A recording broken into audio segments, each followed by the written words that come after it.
nossa esperança de dias melhores é por causa daquilo que Cristo já fez. Então esses eventos, eles são centrais no livro. Aí João vai dizer assim no seu livro, olha, o futuro não está solto. O futuro não é uma mera previsão. Futuro não é probabilidade. Ricardo Gondim devia ler mais Apocalipse, né? Teísmo aberto. João diz assim, não está em aberto, está garantido. Essa é uma verdade muito preciosa do livro de Apocalipse, que quem lê recebe consolo, recebe esperança, recebe ajuda. Apocalipse diz assim, o nosso futuro não é incerto. O nosso futuro não é entregue ao acaso. Ao contrário do que diz o poeta brasileiro, que diz assim, o acaso vai me proteger enquanto eu andar distraído. João diz assim, não tem acaso nenhum. Deus nos preserva, Deus nos guarda, baseado naquilo que Ele já fez lá no passado. A gente poderia incluir numa mensagem apocalíptica o quê? Salmo 23, certamente que bondade e misericórdia me seguirão todos os dias da minha vida. João diz isso, o futuro é certo, o futuro está garantido.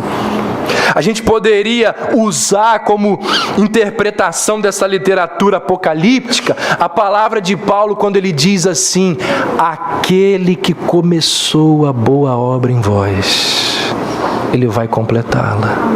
O futuro está garantido. Isso é mensagem do Apocalipse de João. E aí, gente, existe alguma coisa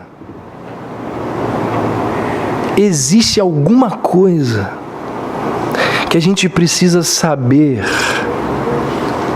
além de uma verdade como essa, para nos trazer segurança e consolo. Se eu sei que bondade e misericórdia me seguirão todos os dias da minha vida, se eu sei que aquele que começou a boa obra em mim, ele há de completá-la, que mais esperança e consolo a gente precisa ter? Eu já contei isso aqui na igreja, mas como tem gente nova, uma vez uma cigana chegou para ler a mão de alguém, falou, deixa eu ver o seu futuro aqui nas linhas da sua mão. Aí a pessoa disse, não precisa ler não, porque a Bíblia já disse para mim que bondade e misericórdia me seguirão todos os dias da minha vida. Então, o livro não fala apenas do futuro, ele fala do passado, mas o livro também fala do presente. Que presente? O presente contínuo. O presente dos dias de João. Primeiro século, ano 96 depois de Cristo. O livro não foi escrito para pessoas soltas, ou não é uma carta geral. O livro foi escrito para igrejas específicas. Você lê o capítulo 2, você vê que João escreveu para a igreja de Éfeso, Esmirna, Pérgamo, Tiatira, Sardes, Filadélfia e Laodiceia. Essas igrejas eram igrejas locais, como a nossa aqui. Essas igrejas, elas ficavam na Ásia Menor, onde hoje é a Turquia. Igrejas semelhantes à nossa, feita de homens e mulheres como eu e você. Certamente que numa situação bem menos confortável do que a nossa, porque o pessoal lá era perseguido e martirizado. Então tem essa pequena diferença aí. Então perceba o seguinte: o livro, ele foi escrito para pessoas como eu e você, para homens e mulheres que tinham o quê? Assim como eu e você, medos e expectativas.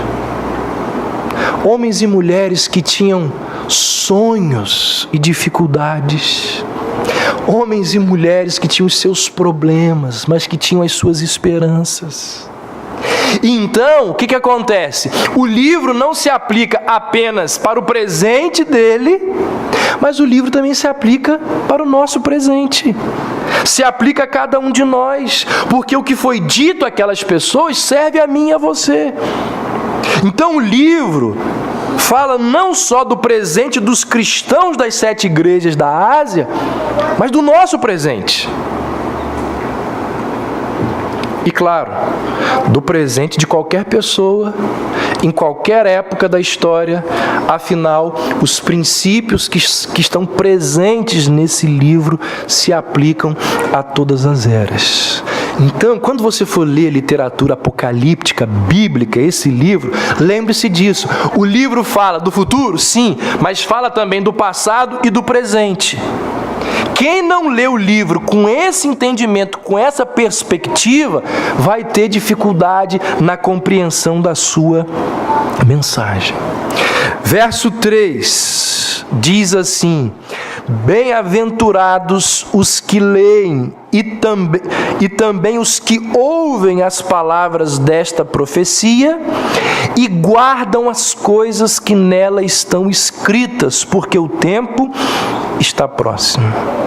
É muito interessante que João fala daqueles que leem e daqueles que ouvem. O livro, originalmente, ele foi escrito num pergaminho.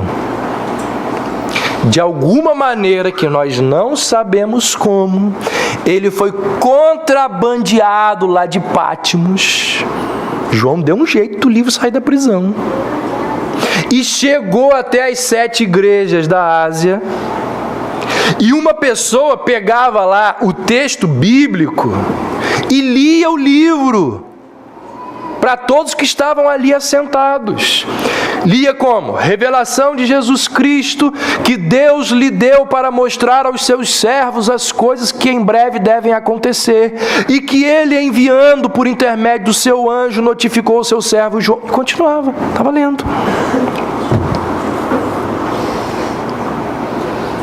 E gente, aquela era a única oportunidade que muitas pessoas que estavam ali tinham de ouvir aquele livro.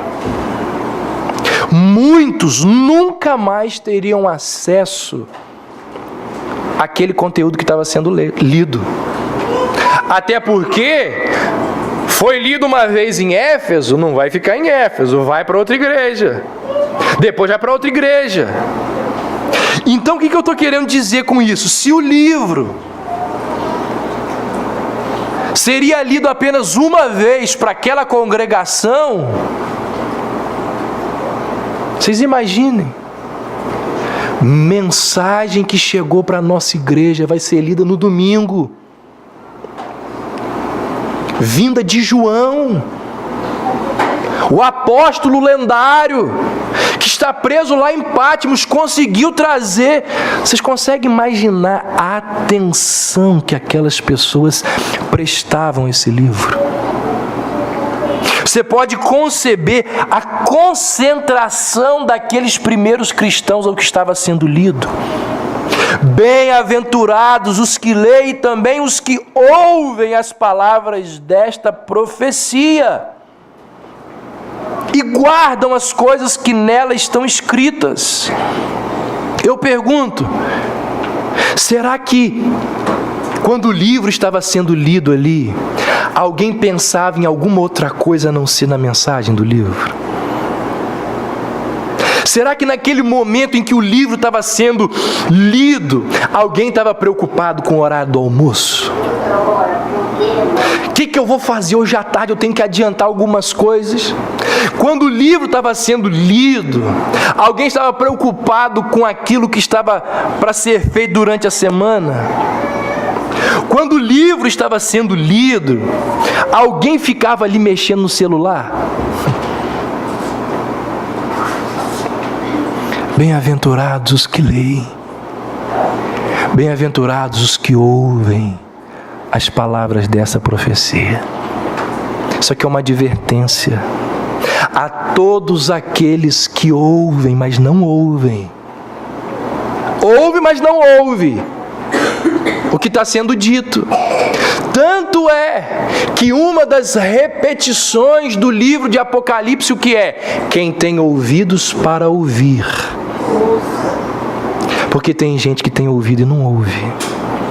Isso aqui é uma advertência para que quando nós estivermos diante do texto sagrado, a gente esteja com o máximo de concentração, ouvindo, querendo saber o que Deus tem para nos dizer através da palavra dele. Quem tem ouvidos para ouvir, ouça. Bem-aventurados os que leem, mas também os que ouvem. E é muito triste como que existem pessoas que não valorizam a exposição das Escrituras. Trocam a exposição da palavra de Deus pelas coisas mais banais, pelas coisas mais triviais. Gente que prefere dormir, passear, praticar os seus hobbies, a estar diante da Escritura sendo pregada e exposta. Gente, não significa que essas coisas não sejam boas e importantes. Claro que é importante você ter o seu momento de lazer, você ter o seu hobby, você passear, isso é muito importante. Mas quando nós estamos trocando constantemente os nossos hobbies, o nosso lazer, pela exposição das Escrituras, nós estamos invertendo o que a Bíblia nos diz que deve ser prioridade nas nossas vidas. Apanhe aí a história, ou os livros históricos. Muitos deles contam de pregadores que, quando acabavam de pregar a mensagem, 1h e 20, quando ele dizia assim: estou caminhando para o fim, alguém se levantava e diz: não senhor, fala mais.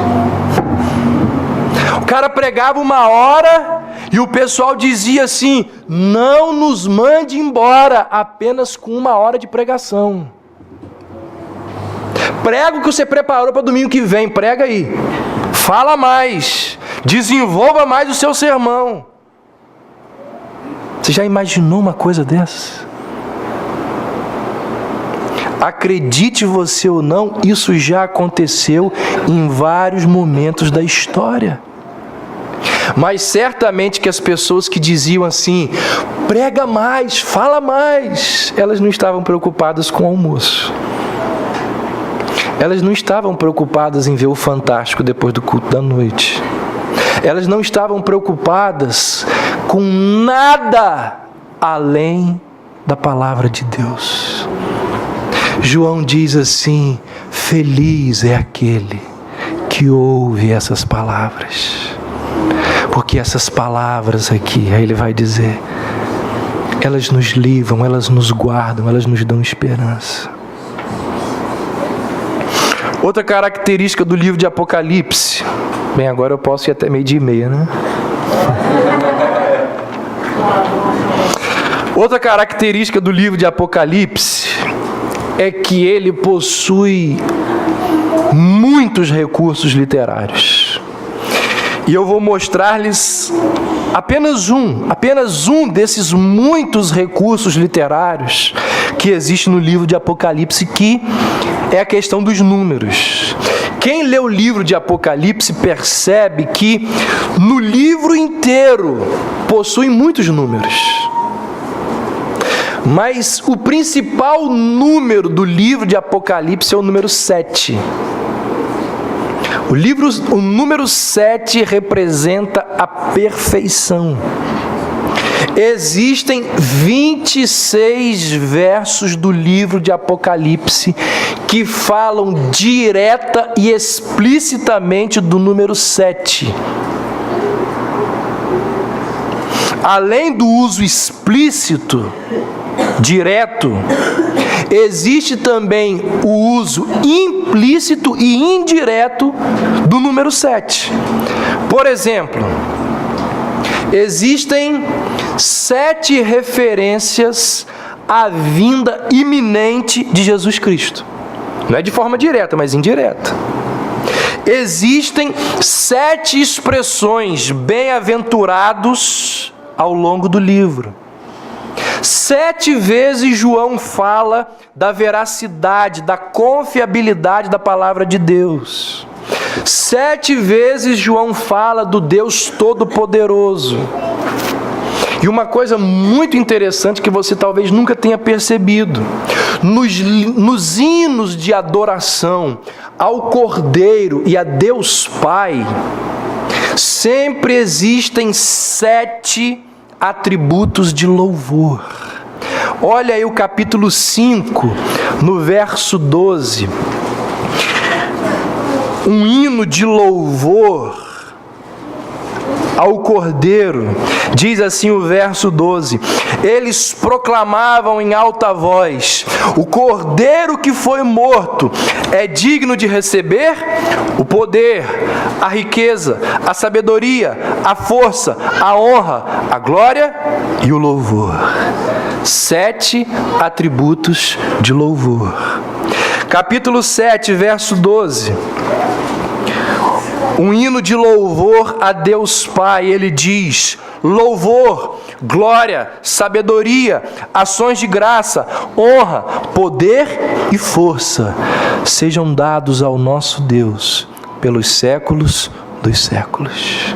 Então, tanto o Cordeiro quanto o próprio Deus, eles são exaltados com cânticos que atribuem 7 expressões similares de adoração. Uma verdade que muita gente não sabe e que é fundamental para o entendimento do livro é que o livro de Apocalipse ele é dividido em 7 partes. 7 partes. Quem não consegue enxergar estas 7 partes vai ter uma dificuldade imensa de entender o livro. Uma das maiores dificuldades de compreensão do livro se deve exatamente a essa questão. Porque as pessoas leem o livro como se fosse uma história única. Começa lendo do capítulo 1 e vai até o capítulo 22 como sendo algo cronológico, como se fosse uma história linear. E não é assim. As pessoas pensam que os eventos do capítulo 4 vêm logo depois do capítulo 3. Essa é a maneira mais fácil de você não entender o livro. Você quer não entender o livro? Leia o livro de forma cronológica. Não é assim que se lê Apocalipse. Apocalipse foi escrito em 7 sessões paralelas. E existem marcas claras de divisão ao longo do livro. Por exemplo, do capítulo 1 ao capítulo 3, são as cartas que Jesus escreve a quantas igrejas? 7 igrejas. É a primeira parte. Depois do capítulo 4 ao 7, nós encontramos os 7 selos. Do capítulo 8 ao 11, você vai ler 7 trombetas. A descrição das 7 trombetas que são tocadas após a abertura do 7º selo. E eles não são uma sequência dos selos, mas eles contam a mesma história contada na abertura dos selos. Aí chega a 4ª parte, do capítulo 12 ao 14. Ali tem uma descrição que é feita da batalha do dragão com a mulher e com o filho varão. E aí nessa parte existe o pronunciamento de 7 vozes celestes. E você vai ouvir ou vai ler a expressão uma grande voz 7 vezes. Essa expressão aparece 7 vezes. Depois, no capítulo 15 e 16, nós temos as famosas 7 taças da ira e da cólera de Deus. Essas taças são derramadas sobre a terra, produzindo grande destruição. Aí vem a penúltima parte do capítulo 17, 18 e 19, que são as 7 visões que João possui do julgamento de Deus. E ele se encerra a última parte, a 7ª parte, capítulos 20, 21 e 22, onde falam ali das visões da consumação. Nessa parte, 7 vezes aparece a expressão, então vi. Então, gente, essas sessões, elas não são contínuas. Elas são o quê? Repetitivas. Elas são circulares. João vai contar a mesma história 7 vezes. Se você ler de forma linear, você não vai entender. Nas 7 sessões, ele conta a mesma história. Então, quem lê do capítulo 1 ao 22 cronologicamente não vai entender nada. Por quê? Porque o mundo vai acabar 6 vezes. Mas como é que pode ter? Vai ter 6 momentos que o mundo vai estar acabando? Não, você que está lendo errado. Jesus vai voltar 4 vezes. Você vai falar assim, mas como assim? Não estou entendendo nada. 4 vindas de Jesus? Sim, porque você não foi na mensagem do pastor Davi domingo de manhã que falou lá que são 7 sessões. Existem 3 ressurreições, mas como assim? Várias batalhas finais. É porque João está contando a mesma história 7 vezes. Então, gente, essas repetições, elas fazem parte de um estilo literário da época, da própria literatura apocalíptica. Aliás, essa é a didática do próprio Novo Testamento. Eu já falei aqui na igreja algumas vezes, a palavra ensino no Novo Testamento, a maior parte dessa palavra é a palavra catequel, que significa ensino por repetição. Ou seja, nós aprendemos tendo que repetir muito. Eu tenho alunos que eu tenho que dar aula para eles 15 vezes da mesma coisa para poder entender. Não só na escola, mas aqui na igreja também. Estou acabando. Um detalhe importante sobre essas repetições que você precisa entender é que João, ele não repete como um papagaio. Ele não diz a mesma coisa exatamente. Ele conta a mesma história da primeira até a segunda vinda de Jesus. Ele fala de todos os principais eventos da redenção que acontecem nesse período. O que Cristo já fez em sua primeira vinda e o que Cristo fará na sua segunda vinda. Ele conta 7 vezes, mas cada vez que ele conta sob um novo olhar.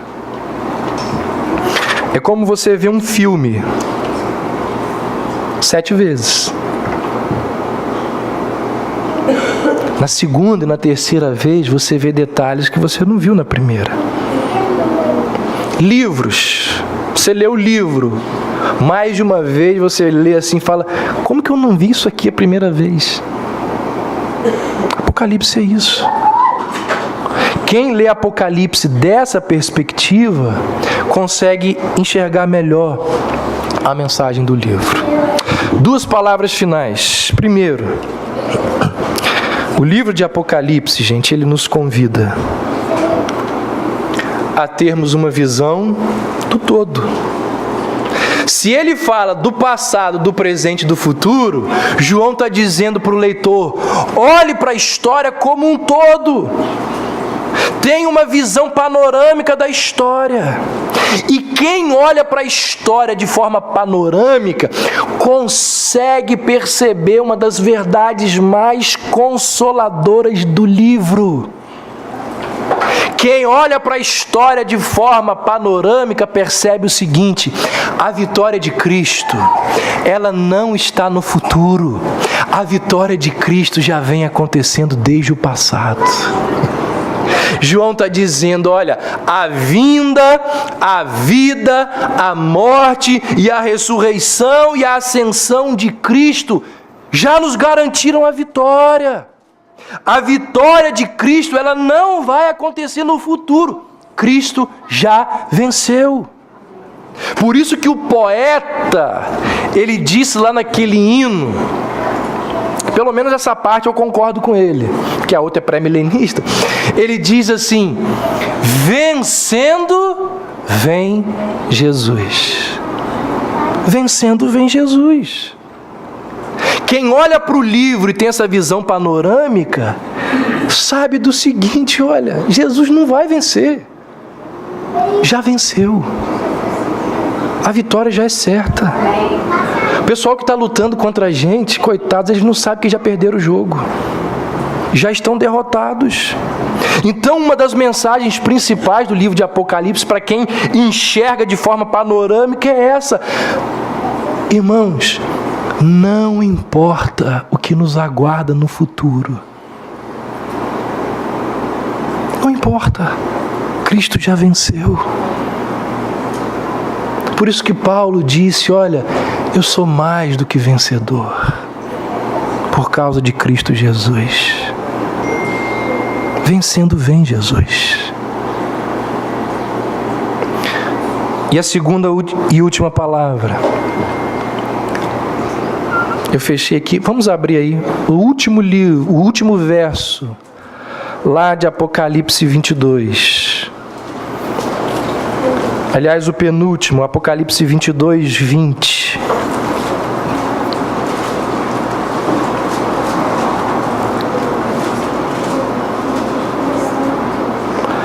Aquele que dá testemunho dessas coisas diz: certamente venho em breve. Amém. Vem, Senhor Jesus. Quem lê uma outra literatura apocalíptica do Novo Testamento, a primeira carta de Paulo aos Tessalonicenses, percebe que ali Paulo está dizendo acerca da segunda vinda de Cristo. Ele diz assim: estudar sobre a segunda vinda de Cristo. Sabe o que isso deve despertar em nós? Amor pelas pessoas. Estudar sobre a vinda de Cristo deve despertar em nós uma vida de pureza. Porque muitos vivem nesse mundo em função dos seus prazeres, de forma hedonista, acreditando que vão viver para sempre. E essas pessoas não entendem que a história vai ter um fim. Essas pessoas não entendem que Jesus vai voltar.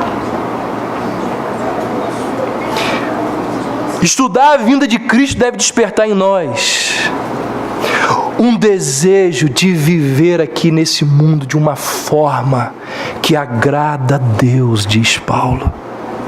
Quem estuda sobre a vinda de Cristo tem um comportamento ético exemplar, tem um estilo de vida que honra o cristianismo. Apocalipse nos leva a desejar isso. E eu encerro lendo, por isso que a gente cantou há pouco aqui: ó Alfa, ó Ômega, Maranata, vem Senhor Jesus. É por isso que daqui a pouco a gente vai cantar: quando Cristo sua trombeta lá do céu mandar tocar, quando se fizer chamada, eu lá estarei. No final de tudo eu quero estar lá. Mas o Hernandes Dias Lopes tem um livrinho dele chamado A Segunda Vinda de Cristo, que ele diz assim: A segunda vinda de Cristo é a cumeira da história, é o apogeu, a apoteose, o ponto culminante, a consumação de todas as coisas. A história não caminha sem rumo, nem está à deriva.